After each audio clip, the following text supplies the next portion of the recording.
Good afternoon and welcome to Copper Coins Coin Roll Hunt Reveal. E534, a 66p Fed Reserve of Cleveland original roll. How is everybody doing today? We are back. We just got done doing a 51D roll. Had okay luck with that roll. Found 5 RPMs in it. So 10%, not too bad. These over here. Let a couple people join in and we will get this roll going. Maybe we can keep our discussion up. Farm Dog, welcome.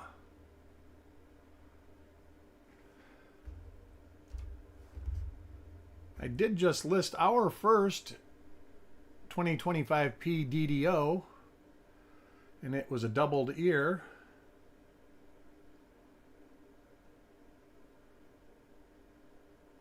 DW working and lurking. Kurt Pierce is in. All right. We're going to go ahead and bust this. That Seth guy, welcome.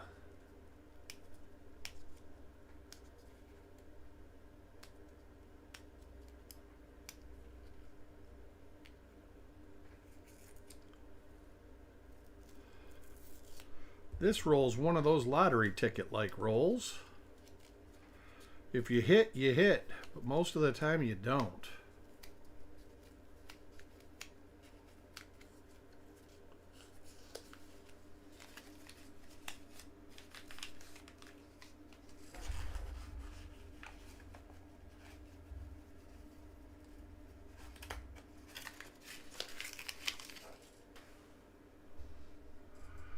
Just got dogged. Oh, nice. Yeah, we're supposed to get cold weather down here next week. It's actually kind of cool out right now. I guess it's already sunny and 80, so it's not too bad. Hey, DC. Yeah, that one's going to be hard to remember there. Anyways, we will go ahead and get this show rolling. Hey, Doug. Welcome. We will be looking at the obverse. Let me get my sheet up to the right page.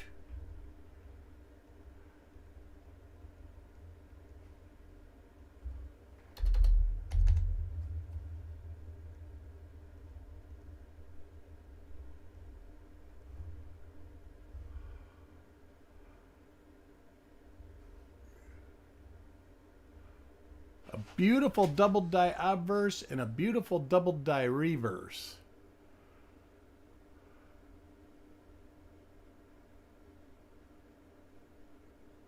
To be had. Oh, I'm in the right state to not love snow. That is for sure. I lived in snow for 50 years. Well, 40 of the 50 years. And I don't miss it a bit. No. I'm happy here in Southwest Florida. I'm gonna be crying like a girl next Monday when it goes down to 40 degrees again.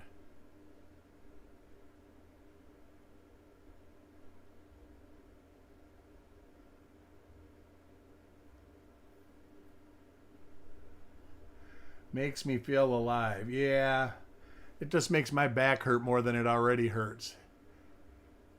Best part about living in Florida is the aches and pains are a lot less. I wasn't even a Youper. No, I was not. I was from the tip of the thumb or around the middle of the thumb.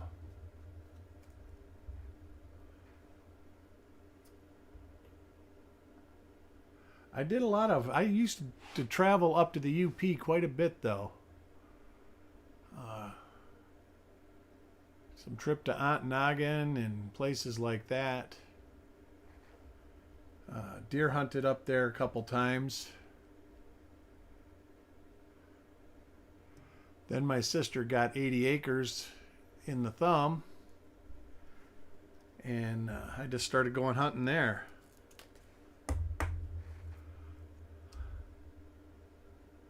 Scent collecting popular. You know, COVID definitely there wasn't many good things with the COVID for me, but it definitely brought people into the coin collecting hobby, and the roll. It definitely brought people into roll searching. There was a big upswing, and then of course when people started going back to work and stuff like that, people kind of waned. But it wasn't like roll searching was kind of 2015. It was kind of really slow.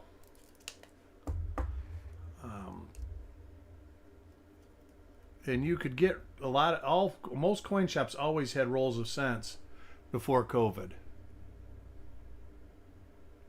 Same with nickels.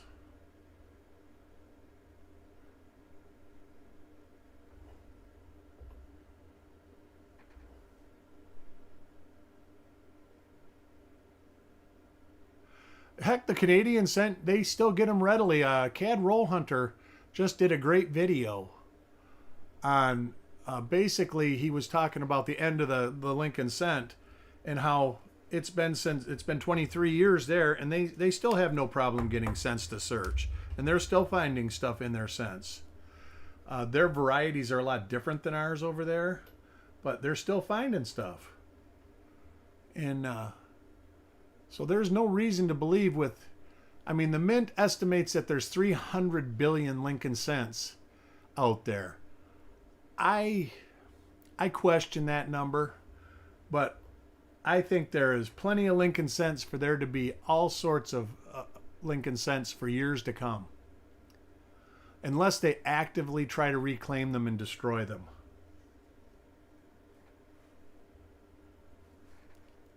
You're right. That's what I think I said it on your stream last weekend, Frostbite, that these people that are paying $1,000 a box will be selling them to me for $50 a box in a couple years.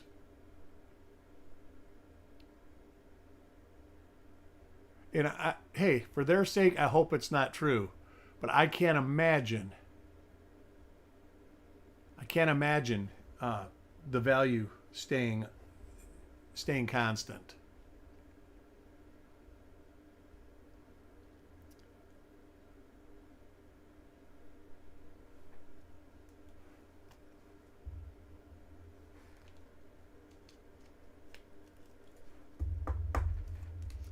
Look at the $half hunts. I can remember hunting $half back in the early 2000s, and every box was just stuffed full of silver coins. And I had a bank that would get me one box a week. It was Huntington Bank in Michigan. And all they said is, don't bring them back here. If you're going to search them, either keep them or take them to a different bank. We don't want them.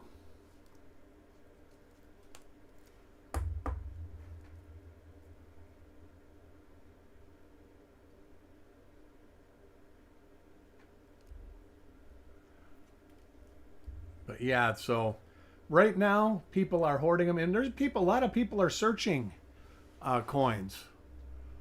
You can always tell just by what is being found. There are a lot of minor Class 9 doubled dies for 2025 being found. And I would say that there is plenty of undiscovered stuff out there from 2017 all the way up. I can tell you that I don't search a lot of the shield cent rolls. They just don't even feel good in my hands. They're smaller, thinner. If you ever noticed, open a roll of 2020, new Zinkins, and put them in a penny tube. And you will see that, let's see, do I have one here? I don't. You will see that there's probably a 1/4 inch of space. That's because they're smaller.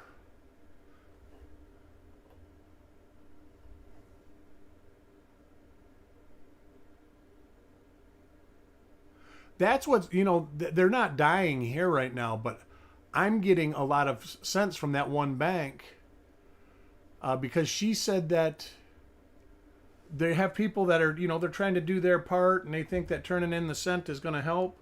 So she says they're getting in jugs and jugs and buckets full of Lincoln cents. And that's why the Armored Car Service, they told her no more new coins. They have no more brand new coins. But yet I got a box of 2023s and I'm sure it was a box that was opened, made sure it was full, and they sealed it up, put the stamp on it that it was counted, and sent it to the bank. And the other box I got from her 4 weeks ago was all circulated, customer wrapped rolls, and there's 50 of them, all from the same source. So they obviously counted 50 rolls, stuck them in the box, dated it, put their little Brink stamp on it, and out the door it went.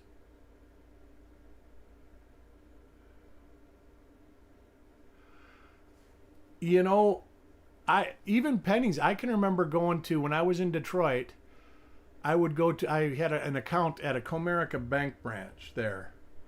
And I would go every month or so and I would say, hey, I need a $50 bag of Lincoln cents. They were still at that point in the canvas bags.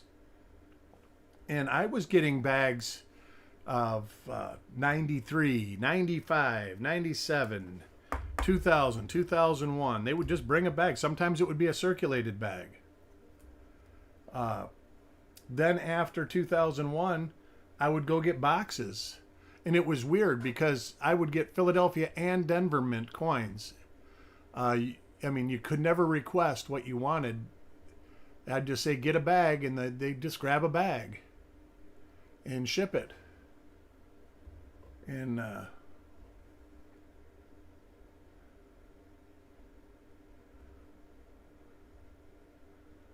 when they went to the $5,000 bin, I always wanted one of those. And I had a friend that owned a guy I did work for, more of an acquaintance than a friend, that would get them. And I would always try to get the reject coins out of the bin. And he had a guy that worked for him that would take them and sell them to a coin shop. And he said he was his worker, so he had first chance. But I ended up got a lot of coins, a lot of boxes of pennies from him.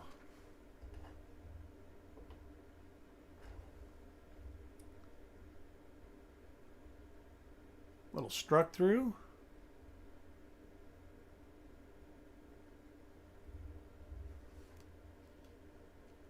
Yeah. And I don't think you can even ask for them. You can ask for boxes, but I don't think anybody has the bags of pennies anymore. If you get them, they come in like a little plastic bag that they seal up when they unload the Coinstars or like Publix. I have heard people doing that. My Publix won't do it. But I have seen people go into the Publix and say, hey, do you have any full bags of change from your coin counter? And some of them will do it. That used to be Walmart and Publix were always great to get rolls of pennies from. Walmart you used to be able to get boxes from. But like if you saw new pennies, you'd go up to the service counter and say, hey, can I get a couple rolls of pennies? And I would say, only if they're new. And she'd look and say, yeah, here's a couple. It is going crazy. It is what it is. It will calm down. Eventually, people will realize, the cash cow will die down. And people will realize that there's nothing rare about a issue of 1.4 billion coins. I think it's more like 1.38 billion. I don't have the number right off the top of my head. But it's significant.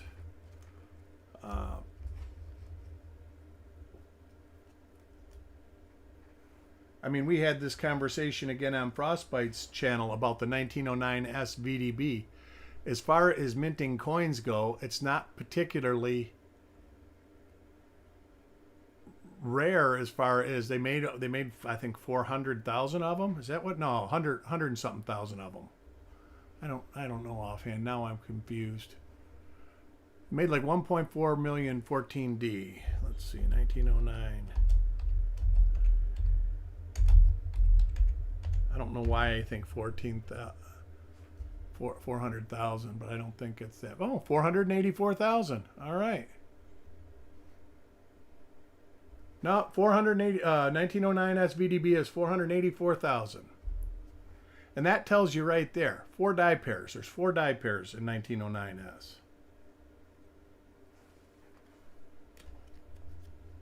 That's what. Hey, I went to my coin shop to buy Lincoln Cents, and he didn't have one Lincoln Cent.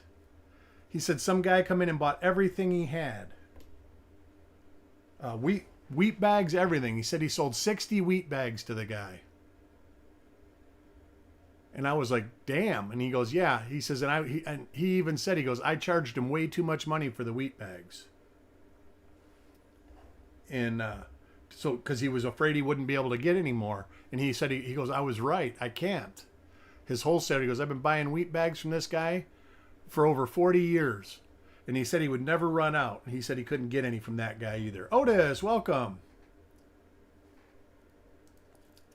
900,000 is somewhere around 31S, I believe. And then 1.2 million might be 14D. Then 1.4 million might be 10S. I don't know. I don't remember all those things. I got to look at a cheat sheet most of the time. It is getting crazy. Definitely getting crazy.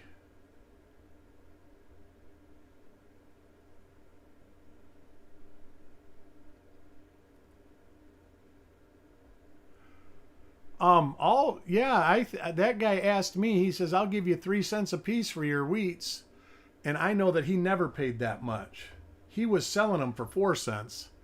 So I would venture to say that if he's buying them for 3 or 4 cents a piece, that he's selling them for 8 or 10 cents a piece now.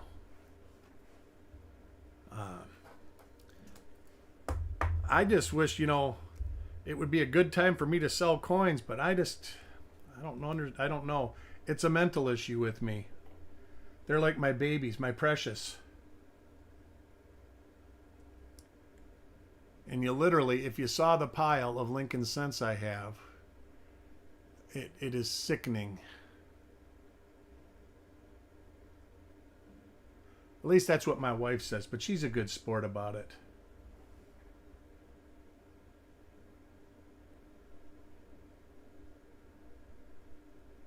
I got to give her credit for that.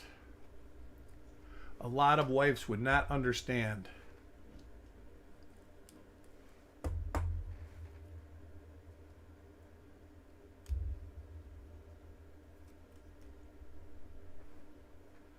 Yeah, I think, what do I got? I think I got a dozen or so 31S's, and I think I got 4 or 5 14Ds now.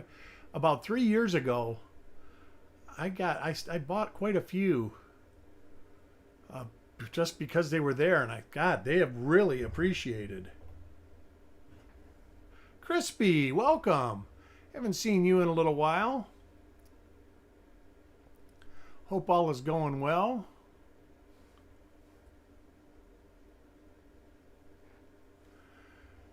She might not be wrong, Blaine.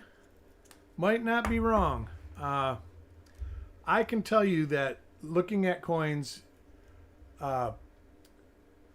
it keeps my brain busy. So I don't think about stupid stuff. So it engages my brain and it makes me want to do things. It keeps me busy, keeps me sharp mentally. At least that's what I say. And I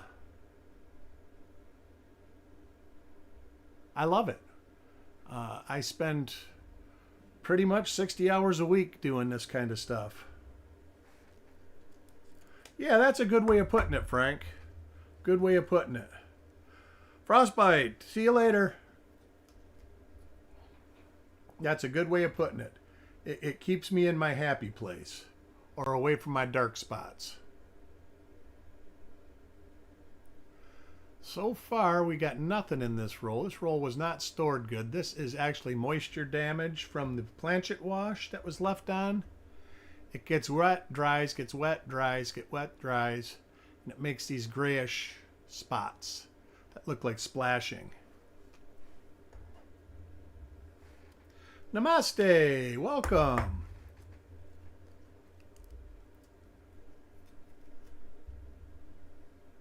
Next coin, Tim. So my next reveal after this one will be Saturday, doing a 46S roll. Hopefully we find something good in that roll. This roll looks like it's going to be a bust. We've seen about 5 different die pairs in it. Could be 1 or 2 more.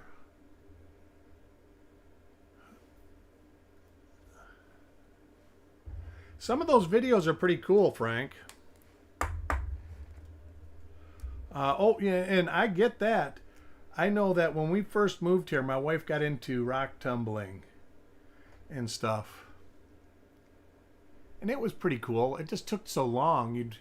You'd get this stuff and put it in the tumbler, and it's like, oh, you put it in with this abrasive, and it has to go for 2 weeks. Then you got to take it out and wash it off and put a different abrasive in, and it goes for a month.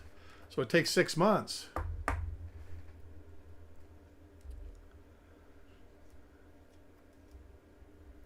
Next coin for Otis. I've got a bunch of rolls I want to go through. I do got we've reorganized our living room, and I've got a recliner with an easy chair with a nice light on it now. Got the new light last night. So I'm going to be all set to watch movies and look at coins through the holidays. And it'll make looking, like when Chuck sends me his roll reveals, it makes looking through those a lot easier.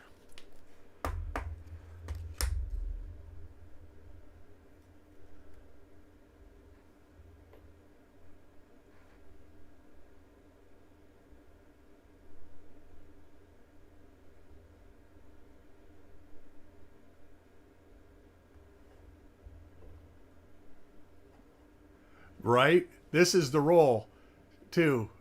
And this ain't it. I can tell by that die scratch on the R. If you get one of the double dies for 66, well, let's see.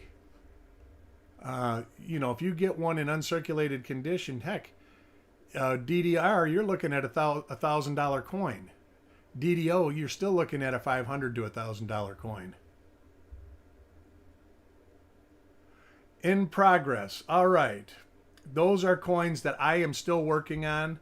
They either have to be photographed, or a lot of times that means it was a one-of-a-kind coin. And like right now, it looks like I've got about 75 coins in the bucket to work on. Some of them are done, but not photographed. So that's what in process means. That means they will come in usually they come in your next package, Kurt. Very rarely it takes 2 packages. But usually, in the end, you will get all your coins. Sometimes, this stuff is slow. Like I say, I spent about 60 hours a week. And sometimes when you get like that minor RPM we found in the 51D roll, I might spend 2 hours looking for that through all the sources, through Wexler's listings and stuff like that. So there is a lot of time involved. That's why it takes so long to get some of this stuff published. I'm about 2 months behind on publishing. Might even be 2.5 months. Now I'm publishing September and October's coins right now.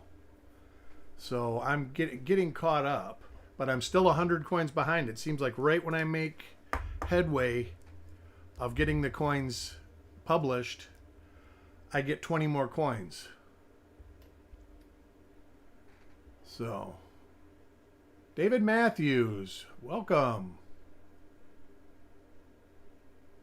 I don't know. I could have swore I just sent you a package, Blaine. Let me look.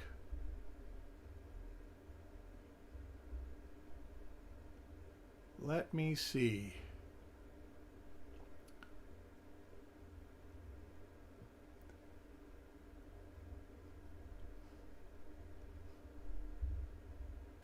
All right, I've got coins from October for you, Blaine. So it has been 6 weeks since you've got a package, it looks like. And actually, you should have a package going out pretty quick. In your last package,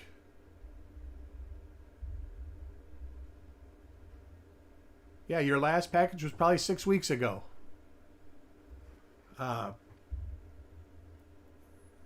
Robert Bruce is waiting on a package. Not from me. It must be from Chuck, Robert. I don't have anything for you.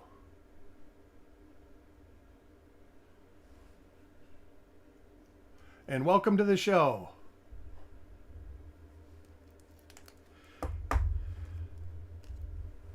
Yeah, like when we get those rolls, Kurt, that have 7 different RPMs and there's one of 4 of them, those 4 usually take longer because I try to get the volume out. Because when I get 2,000 coins sitting around in my office, I start losing them. And I don't mean lose them in the effect that I actually lose them, but they start getting hard to keep track of. So I try to keep the volume going out the door, especially for people that participate all the time.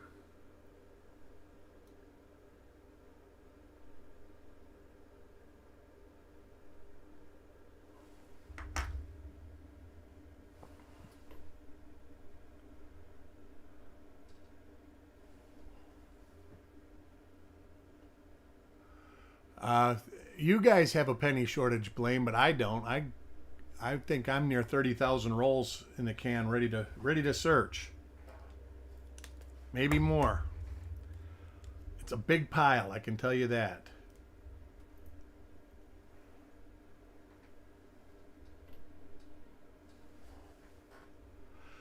And actually, that's what I'm looking forward to, having some time to search coins for myself. I don't get a lot of time to do that anymore.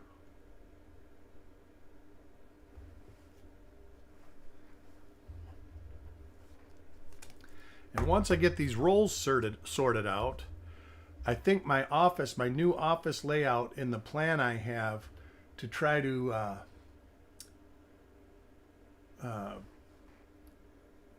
just change my procedure to make it more efficient, I think that's going to help save some time also.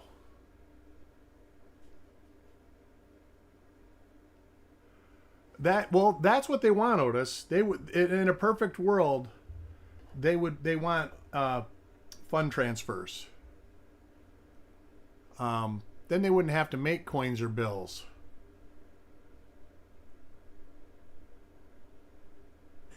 But I think that they've realized at this point that it can't happen.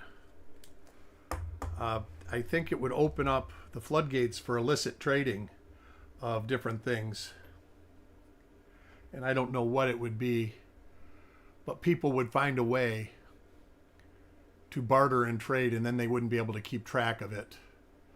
At least they can get a general idea when there's currency out there.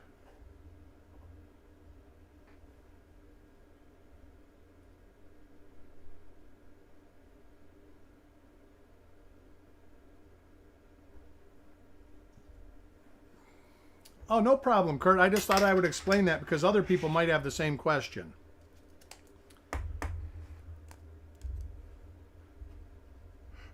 Let me look at yours, too. I have a feeling that yours was one that had quite a few.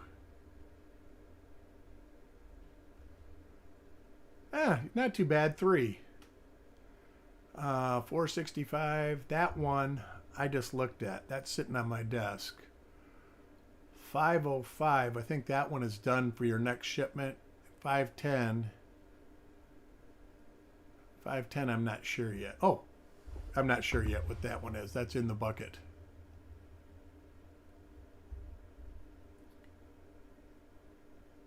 That's true, Seth. I mean, they're trying now. It's like my insurance company called and finally they sent me an email. Is this your phone? Because you don't ever answer your phone. And I emailed them back through their little message board on their website, and I says, yeah. It's my phone, but I don't answer the phone because your phone number comes through as scam likely. And I don't answer anything. And they go, well, can't you put it in as us? I says, well, it's a different phone number every time. So why would I do that? I says, I usually just block them. I says, and it doesn't stop you from calling me. He says, if you need to get a hold of me, send me an email or a text message. And even text messages. If there's a link in there for me to go to, I don't go to it. There's all sorts of stuff now with AI that there is some real... you can get a phone soliciting phone call, and it's not even a real person anymore. It's a computer that you can't tell until you throw it a curveball. You always can tell when you say, I don't know, and they'll say, well, let me help you with that. That's like the key. Or at least it used to be. My wife, she showed me that. She says, this is AI. It's a computer calling. And I'm like, no way.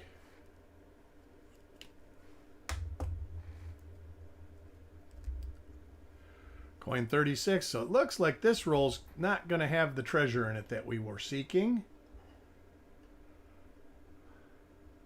I know I've got a box, a 66p somewhere.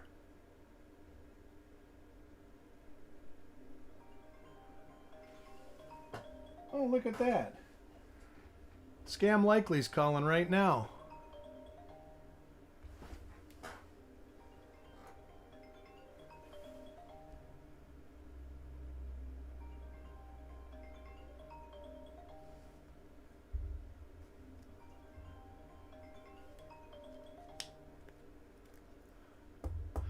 You know, Blaine, my wife makes paper. It is kind of the coolest process. She makes paper to do these crafting projects with. And it's really neat. But she's in that. I don't do so much the fountain pens. I used to do, what's it called, calligraphy? When I was younger.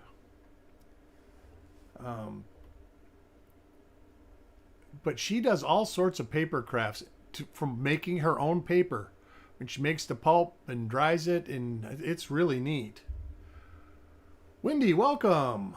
Tim Weber, welcome. AI was... You know what? You're not wrong. How many times have you and your wife been talking in your living room, and you're like, hey, what do you think about going to... I don't even want to... Look for something new. Furniture, a car, whatever you want to say. And you open up Facebook after the hour conversation you had, and there's literally advertisements for everything you were just talking about. Everything listens to you. I mean, that's like the remote controls for my TV.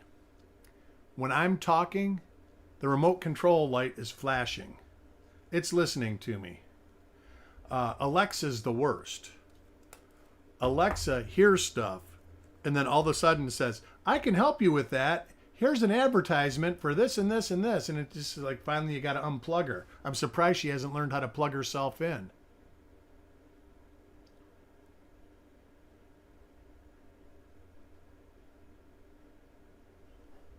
Yeah, she is the absolute, and I think she's the one that does the bulk of the listening, actually. I do like the music, though. And I got Sirius Radio, and I love it that you can use Sirius Radio on the Alexa, on the... It still listens, Frank. You can turn everything off. Like I say, I love conspiracies. I'm not a conspiracy theorist. I don't think that everything is a conspiracy. But conspiracy in itself is a human nature, and it's true. Humans love it because conspiracy is basically a lack of facts. They know something, they know a piece of information, and then they know an end result, but they don't know anything that happened in between the piece of information and the end of the event. Except for the speculation that they hear. And by hearing the speculation, everybody gets all these ideas of what could have happened. I mean, even the CIA, they do that. Part of their... when they come up with, I'm trying to think what they call them. they'll say there's a 70% chance that this is going to happen. That's still a 30% chance that they're wrong.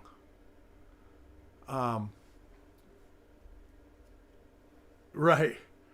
Yeah, I admit to nothing. Nice. Yeah. But yeah, they have that when they come up with a this is what happened and this is the possibilities and this is what we think is going on. It's all speculation due to what they hear and what kind of information they can collect. And they have a lot of sources that, we have Facebook. So many people fall for information on Facebook that is just generated to get the people riled up. The best one is there was something about a ship delivering weapons from the United States to Israel so they could bomb the Palestinians. And in this video, they says, you need to go there and glue yourself to the ship. And there was a bunch of people that didn't. It turns out there was no weapons on the ship. It was all a lie. Misinformation that was done by China, I guess, and posted through Twitter or something like that. And then it went on to Facebook and everything else. Degree of confidence is the term. All right.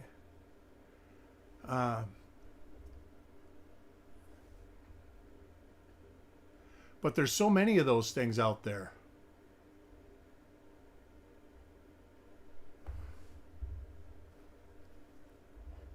They do that a lot, Frank. That's why when I hear somebody says, they're doing this and this and this, and it's like, well, where'd you hear that about? I saw it on Facebook.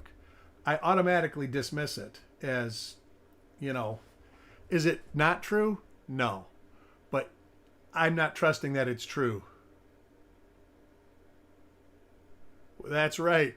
Now that you're starting to remind me of Animal House when they're getting high and they're talking about being a piece of dust on, that a universe is a piece of dust on somebody's finger or something like that.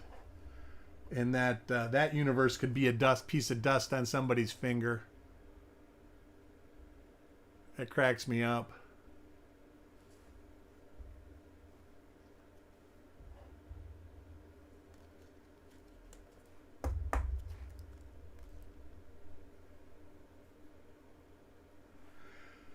Actually, Frank, that's why I don't even, if you notice, I don't do much on Facebook at all.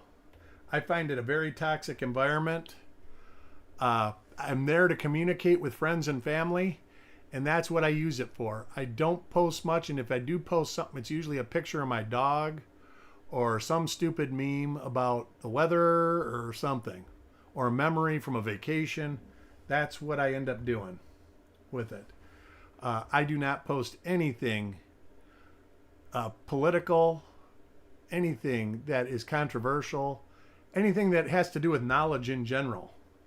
And I won't participate in the debate either, because you get these people that are like, this and this and this is it. This is what it says in, do your research and Google it. It's like, well, if you type your search properly, you can find any answer you want on Google. So why should we trust Google? It's only as good as the question, the query. So unless it's like AI, there's nothing wrong with AI, but it's only as good as the query that you give it to do. After that, you have to check it because it might be wrong.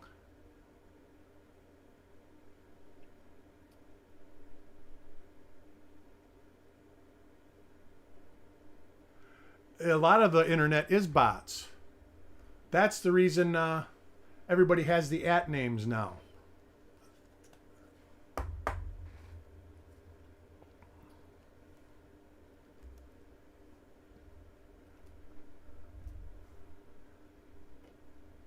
Oh, Facebook is a great way to collect data.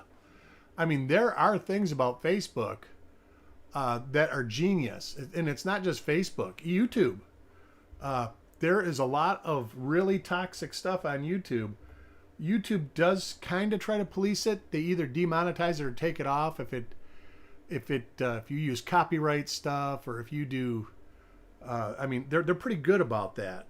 Whereas Facebook, it doesn't seem like they even care one bit whether you're using copyrighted material or anything. There you go. Pokemon Go. You know, me and my wife did that for about 2 weeks. It was kind of cool for 2 weeks. I had fun. Went to Disney, and that was the best. When it first came out, me and her, we went to Epcot Center. And Epcot Center, it was rocking with good stuff for Pokemon Go.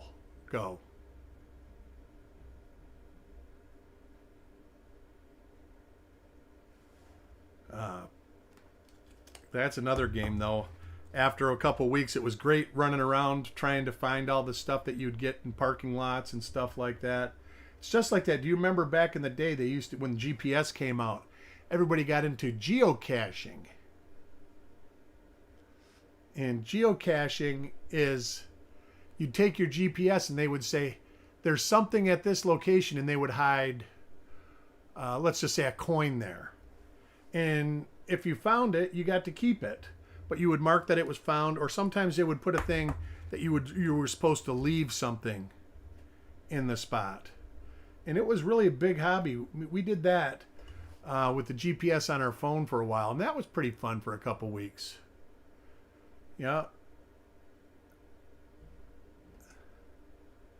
So next roll I'm doing, and it'll be Saturday, is going to be E532, the 46S roll. You didn't miss it. I just went out of order because I figured I'd do the good one on Saturday. But I want to thank everybody for joining. It has been a great pleasure hanging with you guys today. And if I don't see you Saturday, I will see you in the neighborhood. We'll talk to y'all later.